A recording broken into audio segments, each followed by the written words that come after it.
যদি করত, আমার জাতি যদি এতটুকুই করত, কয়েকটা বিষয় দেখাবো, এতটুকুই যদি করত আমার জাতি, এতটুকু। এই মজমায় একজনও নাই যে প্রতিদিন রাত্রে শোয়ার সময় বিছনায় দেয়া হাত দুটা উঠায় বলে মালিক। কোনো যুবকও নাই, কোনো বৃদ্ধ নাই, কোনো নারী আছে কিনা আমি জানি না, কোনো পুরুষ এখানে আছে কিনা জানি না, যে খাটের বা চকিতে বা বিছনায় যে হাত দুটা উঠায় বলে মালিক সারাদিন তোর কাছ থেকে দূরে ছিলাম, এখন ঘুমাইতে চললাম, ঘুম তো মৌত, তুই সকালে উঠাইলে উঠবো, না হইলে চির নিদ্রা হয়ে যাবে, আমি কিন্তু তওবা করে ঘুমাইতে চললাম, আমি তওবা করলাম। এতটুকু শব্দ এখানে একজনও বলে না ঘুমানোর সময়। আমার জাতি যদি এতটুকুই করত, অভ্যস্ত হতো যে ডেলি ঘুমানোর সময় তওবা করে ঘুমায়। আল্লাহ তো তওবা আমাদের জন্যই দিছিলেন, নাহলে তওবা নাজিল করার প্রয়োজন ছিল না। বিশ্বাস হয় না? শয়তান যখন বিতাড়িত হয়, আল্লাহর সামনে দাঁড়ায় বলতেছিলেন লা উযিয়ান্না ইবাদাকা আজমাইন, সব গুমরা করে ছেড়ে দেব, আমাকে সুযোগ দেওয়া হোক। কতদিন? কিয়ামতের সকাল পর্যন্ত। আল্লাহ জোশে আয়েশা বলছে ইন্নাকা লামিনাল মুনজারিন, যা তোকে সুযোগ দিয়া দিলাম। তো বলছে সব গুমরা করব। আল্লাহ বলছে আমি তওবা নাযিল করলাম, ইস্তিগফার নাযিল করলাম, মা যালা ইস্তাগফির আগফির, যখনই তওবা করবে তখনই মাফ করে দেব। দেখি তুই জিতিস না আমি জিতি।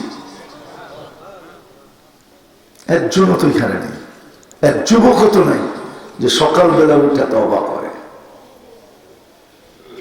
যে ঘুমের সময় তওবা করে। হায় আমার জাতি যদি এতটুকু করত, হায় আমার জাতি যদি এতটুকু করত, যে আজান দিতে দেরি, কেউ মসজিদে আসতে দেরি করে না, আজান দিতে দেরি, মা বোনরা জায়নামাজের দিকে ছুটতে দেরি করে না। আমার জাতি যদি এতটুকু করত, তাইলেও তো আল্লাহর ওয়াদা ছিল as-salati ila salati কাফারা, এক নামাজ থেকে আরেক নামাজ মধ্যবর্তী গুনাহ আমি মাফ করে দেব। আর নামাজ তো নামাজই, এটা তো মাফই, মধ্যবর্তী সময়ের গুনাহ মাফ। তাইলে পুরা দিনেরটা মাপের চাক্কার উপরে শুধু ঘুরতে থাকতো। আমার জাতি যদি মসজিদে আসতো, 32 মিনিট 24 ঘন্টায় আল্লাহকে দিয়া দিত। 32 মিনিট 24 ঘন্টা আমাদের উপরে নামাজ ধার্য হলো 32 রাকাত, 20 রাকাত ফরজ আর ওয়াজিব মিলায় 20 রাকাত, সুন্নতে মুআক্কাদা 12 রাকাত, 32 রাকাত। আমার জাতি যদি দিয়া দিত, মসজিদের সাথে সম্পর্কিত হতো, তাহলে তো মধ্যবর্তী সময়ের গুনাহ মাপের ওয়াদা আছেই আছে। তারপরে আল্লাহ ওয়াদা দিছে সালুহাত সালুহা সাইরুল আমাল, নামাজ ওকে, জীবন ওকে, আর কিচ্ছু জিজ্ঞাসা করব না। আউয়ালু মা ইউহাসাবুল আবদু আস-সালাহ। যদি আমার জাতি ডেলি তওবা করত, আযান দিতে দেরি, মসজিদে ছুটতে দেরি না করত, হায় হায় হায়, এতটুকু যদি করত, এতটুকু যদি করত, ডেলি তওবা, ডেলি আযান দিতে দেরি, মসজিদে আসতে দেরি করে না। আরেকটা কাজ যদি আমার জাতি করত,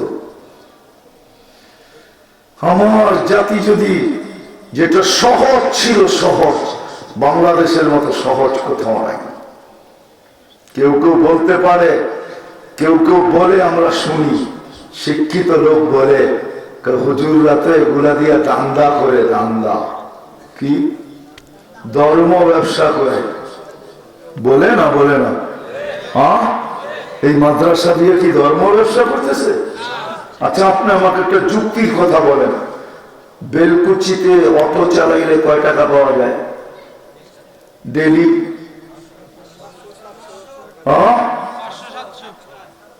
মাত্র অটো চালাইলে বেলকুচিতে শুধু 500, কি কোন 500। অটো চালাইলে ডেলি কত পাওয়া যায়? অটো চেনেন, যেটা ব্যাটারি দিয়ে চলে? রিক্সার কথা বলি না আমি।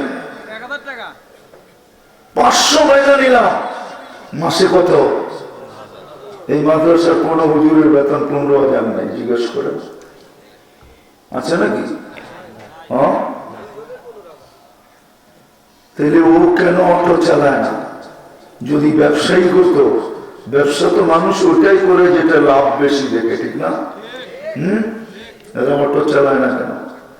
ইজ্জত চলে যাবে? অটো চালাইলে ইজ্জত যায় না। হালাল রুজিতে কোনোদিন ইজ্জত যায় না, ইজ্জত বাড়ে। অটো চালানোর জন্য কি সব বিদেশ থেকে ডিগ্রি নিয়ে আসছে নাকি? তাহলে ও চালায় না কেন? আপনাদের এখানে মসজিদ নাই? ইমাম সাহেবের বেতন কত? কত? 1.5 লাখ টাকা? 50,000? দাও না, 10,000 টাকা। কেন ও 10,000 টাকা কেন পড়ে আছে? অটো চালাইলে তো 15,000 পায়, কেন চালায় না? হয় আমার জাতি যদি বুঝতো, জাতি যদি বুঝতো। এই জন্য আমি চিৎকার দিতেছি, এরা ধর্ম ব্যবসা করে না।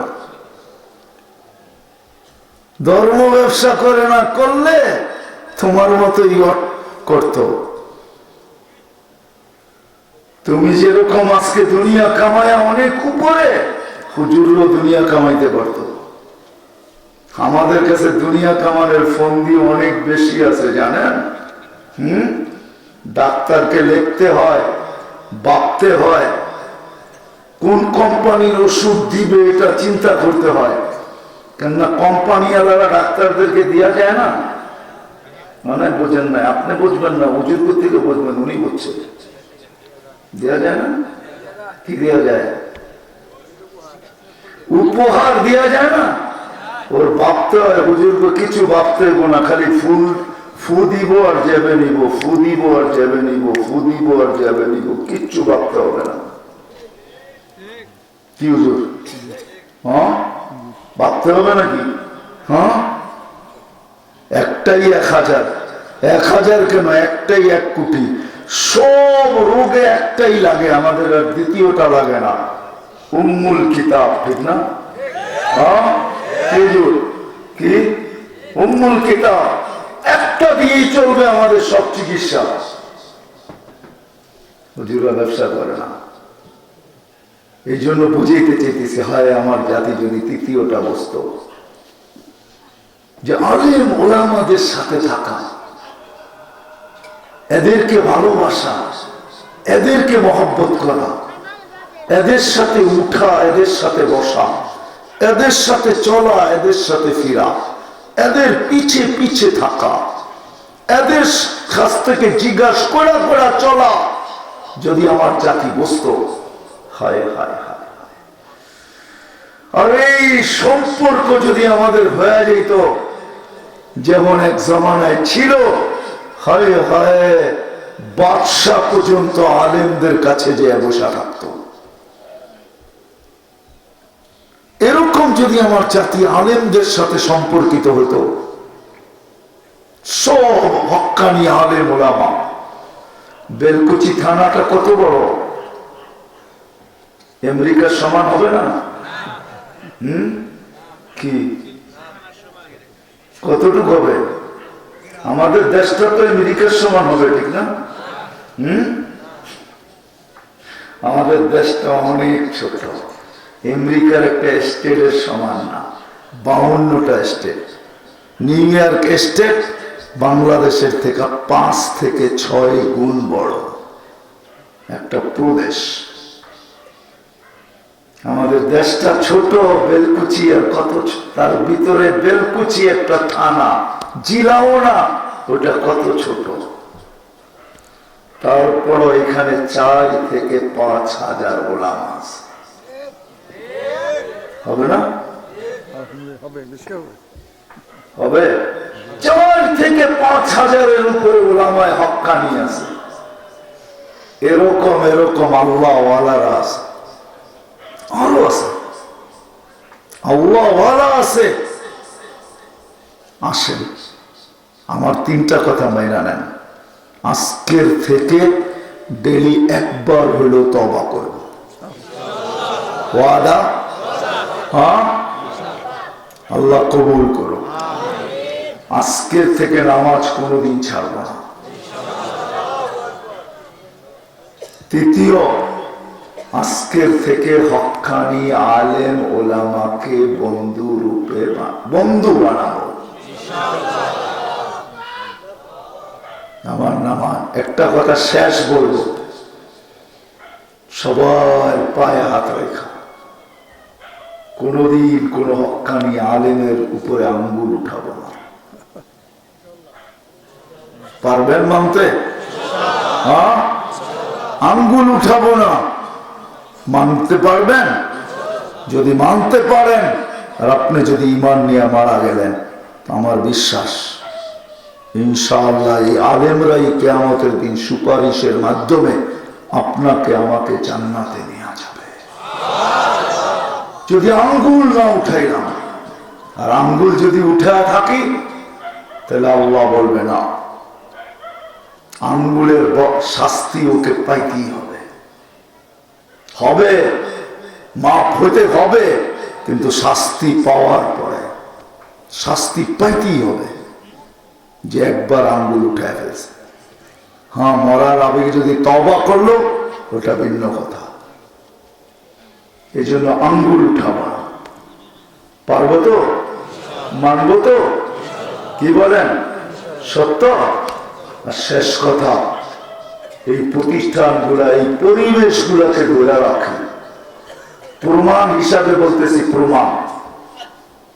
প্রমাণ হিসাবে বলতেছি, প্রমাণ হিসাবে এই পরিবেশগুলা যতদিন থাকবে, মক্তব জান্নাতি ঠিকানা ইসলামিক চ্যানেল, বেলকুচি, সিরাজগঞ্জ।